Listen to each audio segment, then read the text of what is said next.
पुराने ज़माने की बात है। एक बड़ी और खूबसूरत सल्तनत में एक जवान बादशाह राज करता था। उसका नाम था सुल्तान अहमद। सुल्तान अहमद की उम्र सिर्फ 25 साल थी, लेकिन बाप के बाद तख्त पर बैठते ही उसकी खूबसूरती, ताकत और दौलत ने उसे घमंडी बना दिया था। वो लंबा कद, गोरा रंग, घने बाल और तेज आंखें वाला था। दरबार में जब वो तख्त पर बैठता तो सोने का ताज, हीरे जड़े कपड़े और हाथ में चांदी की छड़ी लिए ऐसा लगता जैसे कोई देवता उतर आया हो। दरबारी उसकी तारीफों के पुल बांधते, जहां पनाह आपके जैसा खूबसूरत और ताकतवर बादशाह कभी नहीं देखा। सुल्तान अहमद को अपनी खूबसूरती पर बहुत नाज था।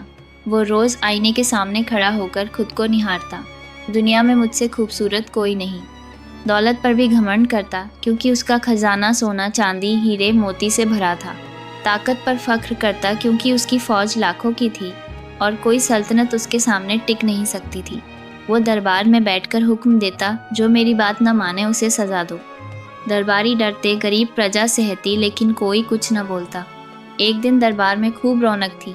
धूप महल की ऊंची दीवारों पर पड़ रही थी, झंडे लहरा रहे थे और दरबारी रंग बिरंगे कपड़ों में जमा थे।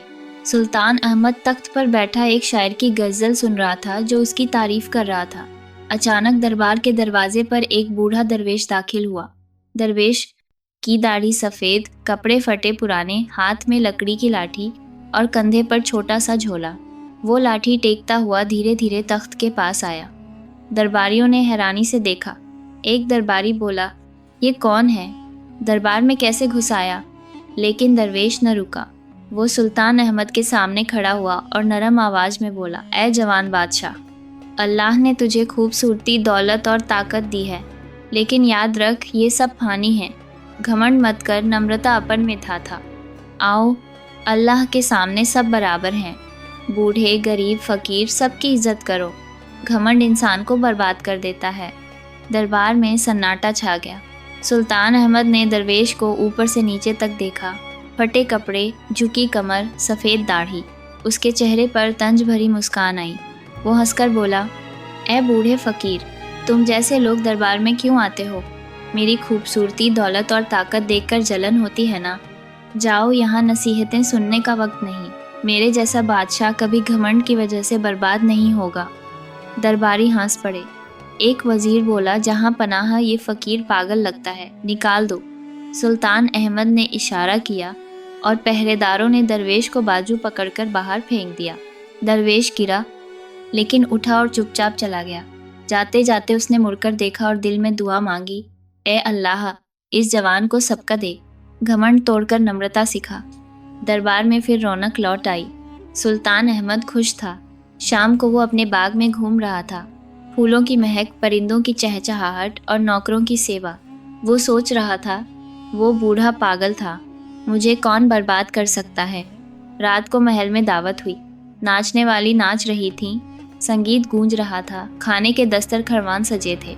सुल्तान अहमद खूब खाया पिया और देर रात सो गया। अगले दिन सुबह सुबह सुल्तान अहमद उठा तो खुद को ताज़ा महसूस कर रहा था। वो आईने के सामने खड़ा हुआ, अपनी खूबसूरती पर नाज किया। दरबार में गया तो दरबारियों ने सलाम किया। एक वजीर ने कहा, जहाँ पनाह, आज आप और भी खूबसूरत लग रहे हैं। सुल्तान अहमद मुस्कुराया, हाँ, मैं तो हमेशा खूबसूरत हूँ। दिन गुजरते गए। सुल्तान अहमद की ज़िंदगी वैसी ही थी, घमंड, ऐश ओ आराम और राज।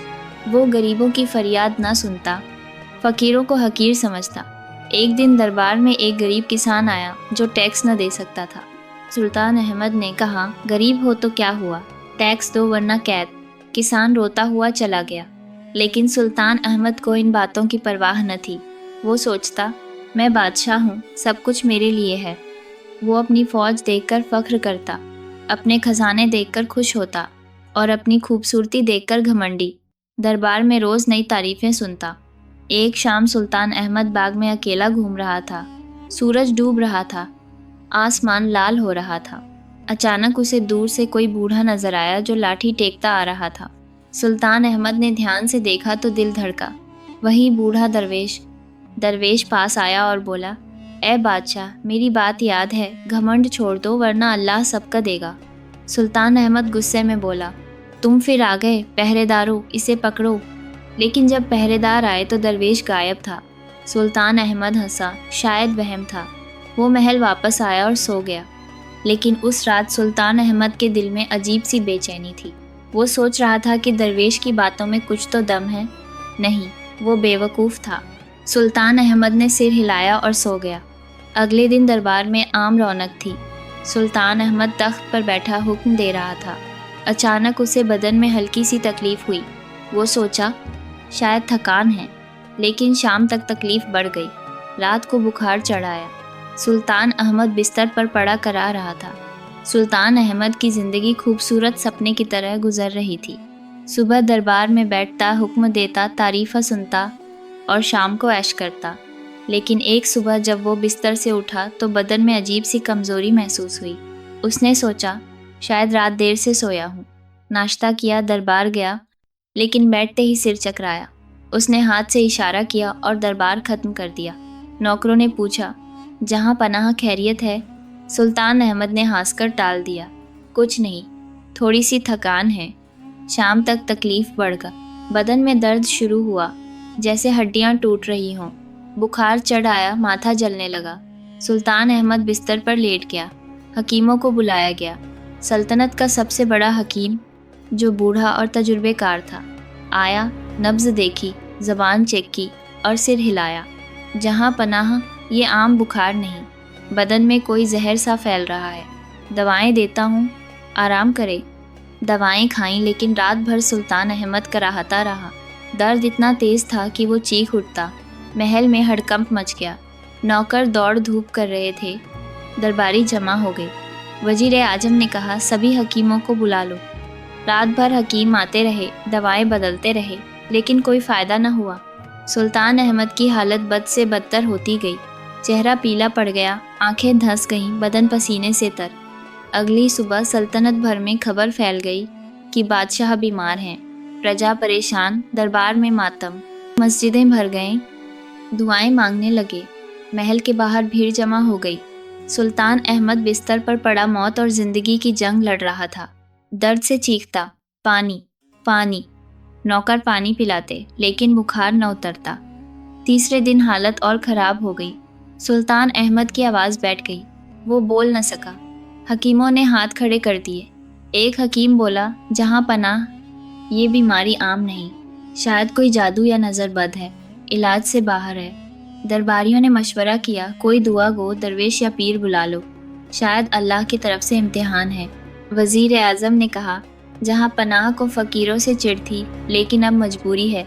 सल्तनत भर में ऐलान करो, जो बादशाह को शिफा दे उसे इनाम मिलेगा। ऐलान हुआ, लेकिन सुल्तान अहमद की हालत देखकर कोई आगे ना आया। चौथे दिन बादशाह की सांसें फूलने लगीं। वो बिस्तर पर बेहोश पड़ा था। दरबारी रो रहे थे। अगर बादशाह चल बसे तो सल्तनत का क्या होगा? 5वें दिन एक नौकर आया। हुजूर, दरवाजे पर एक बूढ़ा दरवेश खड़ा है, कहता है बादशाह को शिफा देगा। दरबारियों ने हैरानी से पूछा, कौन दरवेश? वही बूढ़ा जिसे सुल्तान अहमद ने दरबार से जिल्लत से निकाला था। पहरेदारों ने रोका, लेकिन दरवेश ने नरम आवाज़ में कहा, मुझे बादशाह से मिलना है, अल्लाह ने भेजा है। वज़ीर आज़म ने इजाज़त दी और दरवेश अंदर दाखिल हुआ। लाठी टेकता धीरे धीरे सुल्तान अहमद के कमरे में आया। दरबारी हैरान, ये वही फ़कीर है। दरवेश बिस्तर के पास खड़ा हुआ और सुल्तान अहमद को गौर से देखा। उसकी सफ़ेद दाढ़ी हवा में हल्की सी हिल रही थी, आंखों में रहम और दानाई। वो बोला, ए जवान बादशाह, याद है मुझे कैसे निकाला था? घमंड में कहा था कि मेरे जैसे फ़कीर की नसीहत नहीं सुनूंगा। अब देख, घमंड ने तुझे बिस्तर पर लापटका है। सुल्तान अहमद की आंख खुली। वो कमज़ोर आवाज़ में बोला, बाबा माफ़ करो, मैंने गलती की। दरबारी हैरान हुए। बादशाह जो कभी किसी के सामने न झुका, आज रो रहा था। दरवेश मुस्कुराया, माफ़ी मांगने से पहले नम्रता सीख। अल्लाह के सामने सब बराबर हैं। बादशाह हो या फ़कीर, खूबसूरती हो या दौलत, सब फ़ानी है। असली ताकत नम्रता में है। फिर दरवेश झोले से एक छोटा सा बर्तन निकाला। उसमें कुछ जड़ी बूटियाँ थीं जो जंगल की गहराइयों से जमा की थीं। उसने पानी में मिलाकर शरबत बनाया और सुल्तान अहमद के मुंह में टपकाया। ये शरबत बीमारी दूर करेगा, لیکن گھمنڈ توڑنے کے لیے دل کی تبدیلی چاہیے۔ درویش نے ہاتھ اٹھائے اور دعا مانگی، اے اللہ اس جوان کو ہدایت دے، گھمنڈ توڑ، نمرتا عطا کر۔ کمرے میں عجیب سی روشنی پھیل گئی، جیسے آسمانی برکت نازل ہو رہی ہو۔ شربت پیتے ہی سلطان احمد کو سکون آیا، درد ہلکا ہوا، بخار اترنے لگا۔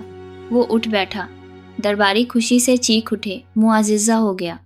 سلطان احمد نے درویش کے پاؤں پکڑ لیے، بابا تم نے مجھے نئی زندگی دی، اب سے میں تمہارا شاگرد ہوں، نمرتا کا سبقت سکھاؤ۔ درویش نے پاؤں چھڑائے اور کہا، اے بادشاہ سب کا آسان ہے، گھمنڈ چھوڑ دو، جو اللہ نے دیا اس پر ناز مت کرو، غریبوں کی مدد کرو، فقیروں کی عزت کرو، دربار میں بیٹھ کر حکم مت دو، عوام میں جا کر سنو، خوبصورتی فانی ہے، دولت فنا ہے، طاقت بھی ایک دن چھن جاتی ہے، جو نمر ہے اللہ اسے بلند کرتا ہے۔ سلطان احمد رو پڑا، بابا میں نے بہت غلطیاں کیں، پرجا کو دبایا، غریبوں کی فریاد نہ سنی، اب سے بدل جاؤں گا۔ درویش نے سر پر ہاتھ رکھا، اچھا اب دوسرا شربت پی لو، شفا پوری ہو جائے گی۔ دوسرا شربت پیا تو سلطان احمد پوری طرح تندرست ہو گیا۔ وہ بستر سے اٹھ کھڑا ہوا، بدن میں نئی طاقت۔ درباری حیران، یہ اللہ کا کرم ہے۔ سلطان احمد نے درویش کو گلے لگایا، بابا تم میرے استاد ہو، دربار میں رہو، مجھے سکھاتے رہو۔ درویش ہنسا، میں دربار میں نہیں رہتا، فقیر تو جنگلوں مسجدوں میں رہتا ہے، لیکن جب ضرورت ہو آ جاؤں گا۔ یاد رکھ، نمرتا کو دل میں رکھو، گھمنڈ پھر سر نہ اٹھائے۔ سلطان احمد نے انعام پیش کیا، اشرفیاں، کوٹھیاں، لیکن درویش نے انکار کر دیا، مجھے اللہ کافی ہے، تم پرجا کی سیوا کرو۔ درویش چلا گیا، لیکن سلطان احمد بدل گیا تھا۔ وہ دربار میں گیا تو درباریوں نے سلام کیا۔ سلطان احمد بولا، آج سے دربار میں غریب بھی آ سکیں گے، ان کی فریاد سنی جائے گی۔ درباری حیران لیکن خوش۔ سلطان احمد نے آئینے کے سامنے کھڑا ہو کر خود سے کہا، اب خوبصورتی پر ناز نہیں کروں گا، اللہ کی دی ہوئی نعمت پر شکر کروں گا۔ شام کو سلطان احمد باغ میں گھوم رہا تھا۔ وہ سوچ رہا تھا کہ درویش کی بات سچی تھی، بیماری نے گھمنڈ توڑ دیا، نمرتا سکھا دی۔ وہ مسکرایا، اب اصلی بادشاہی شروع ہو گئی۔ لیکن درویش کی ایک بات دل میں گھوم رہی تھی، نمرتا کو دل میں رکھو۔ سلطان احمد نے فیصلہ کیا کہ کل سے سلطنت کے غریب علاقوں کا دورہ کرے گا۔ وہ سوچ رہا تھا کہ اب زندگی کا مزہ نمرتا میں ہے۔ سلطان احمد پوری طرح تندرست ہو چکا تھا، بیماری نے اس کا گھمنڈ توڑ دیا تھا اور درویش کی نصیحت دل میں اتر گئی تھی۔ اب وہ آئینے کے سامنے کھڑا ہو کر خود کو نہیں نہارتا تھا، بلکہ اللہ کا شکر ادا کرتا تھا۔ اے اللہ، تو نے مجھے خوبصورتی، دولت اور طاقت دی، لیکن میں ناز کرنے لگا تھا، اب نمرتا سکھا دی۔ وہ روز صبح اٹھ کر درویش کی یاد میں دعا مانگتا۔ پہلے دن دربار میں بیٹھا تو درباریوں نے سلام کیا۔ سلطان احمد نے مسکرا کر جواب دیا، لیکن اس کی مسکان میں اب گھمنڈ نہ تھا۔ وہ بولا، آج سے دربار کے دروازے غریبوں، کسانوں، مزدوروں کے لیے بھی کھلے ہوں گے، جو فریاد لے کر آئے اس کی سنوائی ہوگی۔ درباری حیران ہوئے، پہلے بادشاہ تو غریبوں کو دربار میں آنے نہ دیتا تھا۔ وزیر اعظم نے پوچھا، جہاں پناہ یہ تبدیلی کیسے؟ سلطان احمد نے درویش کی بات سنائی، بیماری کا قصہ اور نمرتا کا سبقہ۔ درباریوں نے سر جھکا لیا، اللہ آپ کو لمبی عمر دے۔ سلطان احمد نے حکم دیا کہ سلطنت کے سبھی غریب علاقوں کا دورہ کیا جائے۔ وہ خود نکلا۔ پہلے ایک گاؤں میں گیا جہاں کسان سوکھے سے پریشان تھے۔ پہلے تو وہ ٹیکس کی وجہ سے روتے تھے، اب سلطان احمد خود ان کے گھروں میں گیا۔ ایک بوڑھے کسان نے کہا، جہاں پناہ ہمارے کھیت سوکھ گئے۔ سلطان احمد نے نہر کھدوائی، بیج بانٹے اور ٹیکس معاف کر دیا۔ کسان رو پڑے، پہلے بادشاہ تو دور سے نظر آتے تھے، آپ تو ہمارے گھر آئے۔ سلطان احمد نے کہا، میں تمہارا سیوک ہوں، بادشاہ نہیں۔ ایک دن وہ ایک مسجد میں گیا جہاں فقیر اور درویش بیٹھے تھے۔ پہلے وہ انہیں حقیر سمجھتا تھا، اب خود ان کے پاؤں دھوتا۔ ایک بوڑھے درویش نے پوچھا، اے بادشاہ تم بدل کیوں گئے؟ سلطان احمد نے بوڑھے درویش کی کہانی سنائی، سب نے دعائیں دیں۔ سلطان احمد نے مسجد کی مرمت کروائی، فقیروں کو کھانا کھلایا۔ سلطنت میں تبدیلی کی لہر دوڑ گئی۔ پہلے پرجا ڈرتی تھی، اب پیار کرتی تھی۔ بازاروں میں خوشی، گاؤں میں امن۔ سلطان احمد روز عوام میں جاتا، لوگوں کی باتیں سنتا، مسائل حل کرتا۔ ایک بار ایک غریب عورت آئی جس کا بیٹا جیل میں تھا۔ سلطان احمد نے کیس سنا اور بیٹے کو رہا کر دیا۔ عورت نے دعا دی، اللہ آپ کی سلطنت کو ہمیشہ قائم رکھے۔ دربار میں بھی تبدیلی آئی۔ سلطان احمد تخت پر بیٹھتا تو درباریوں سے مشورہ مانگتا، تمہاری رائے کیا ہے؟ پہلے تو وہ اکیلا حکم دیتا تھا، اب فوج کو بھی حکم دیا کہ ظلم نہ کرے، غریبوں کی حفاظت کرے۔ خزانہ غریبوں پر خرچ ہونے لگا، اسکول بنے، ہسپتال کھلے، سلطنت خوشحال ہو گئی۔ دور دور کی سلطنتیں خراج بھیجتیں، لیکن سلطان احمد کہتا، ہم امن پسند ہیں، جنگ نہیں چاہتے۔